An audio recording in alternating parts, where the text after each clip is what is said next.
nombre es José Daniel Borges, mi compañero de Logra Camila Rosas. Vamos a hacer el trabajo final de telemática. Nos vamos a basar en el tema la abstinencia neonatal, basada para la exposición en el modelo Gavilán, en el cual nos define el primer paso, plantear la pregunta inicial. Como pregunta inicial vamos a plantear en qué medida el síndrome de abstinencia neonatal afecta a los recién nacidos y qué repercusiones conlleva. Como segundo paso vamos a decir analizar esta pregunta. Entonces podemos analizar que esta pregunta tiene una profundización buena, ya que la abstinencia neonatal en los últimos años está aumentando. Entonces este síndrome afecta, vamos a explicar cómo este síndrome afecta a esta población neonatal. Entonces lleva una buena profundización y las repercusiones que este trae, que también nos lleva a abarcar en gran parte todo lo que esta abstinencia neonatal trae. Entonces vemos que es una pregunta que tiene un amplio margen de respuesta. Continuando con el modelo Gavilán y siguiendo uno de los subpasos, tenemos formular preguntas secundarias. En este caso, se nos hizo muy importante, primero, definir qué era el síndrome de abstinencia neonatal. En este paso, nos preguntamos qué es y a quiénes afecta.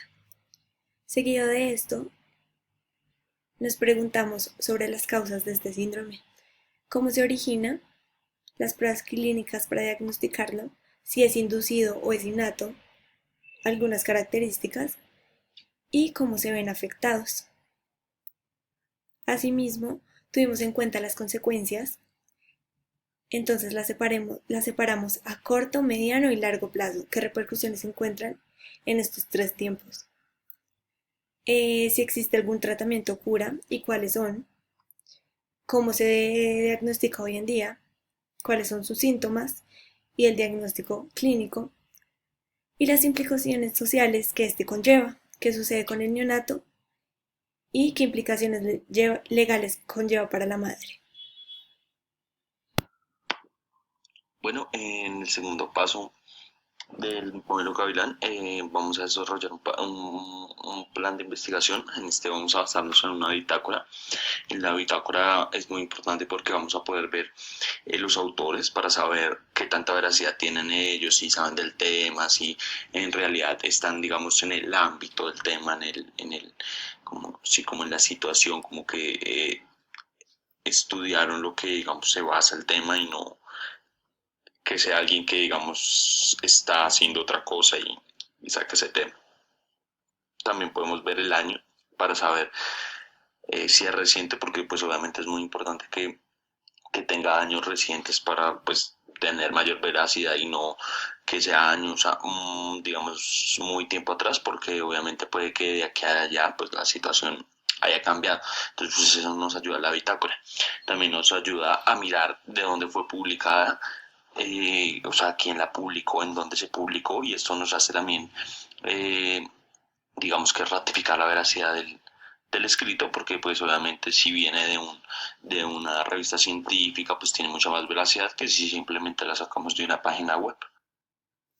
Hay que tener en cuenta que los artículos fueron tomados de la base de datos de la universidad, lo que los hace más confiables, y fueron referenciados, si llegaron a ser citados, fueron referenciados.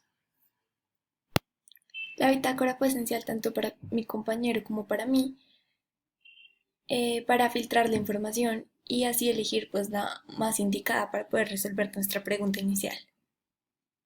Teniendo en cuenta el último paso del modelo Gavilar, en donde vamos a elaborar un producto y responder las preguntas tanto secundarias como la primaria, elaboramos un mapa conceptual basado en lo que sostuvo Tony Bussens, en donde debíamos poner palabras cortas, imágenes y mayúsculas donde se necesitaran.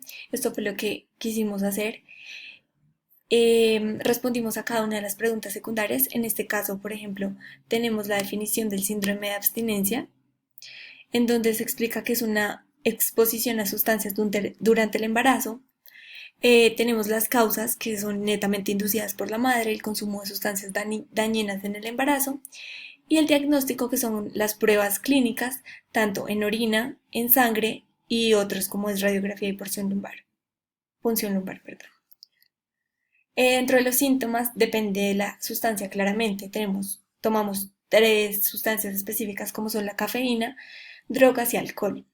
En estos cada uno va a tener sus respectivos síntomas como son vómitos o diarrea o digamos en este caso llanto, pero estos se presentan durante las primeras horas de vida del niño.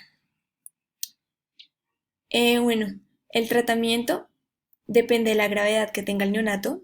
Tenemos vacunas, hospitalización, evitar estímulos sensoriales como son la luz, el ruido o algunos fármacos.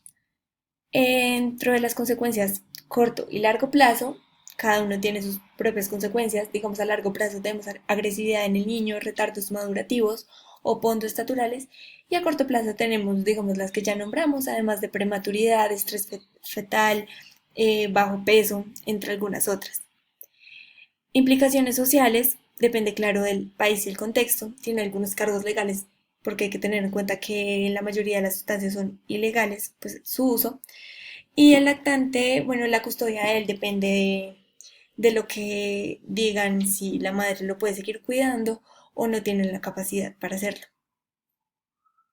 Bueno, en conclusión, pudimos ver que el modelo pudo responder nuestra pregunta gracias a las preguntas iniciales, a la bitácora, a los artículos que pudimos eh, leer y conocer.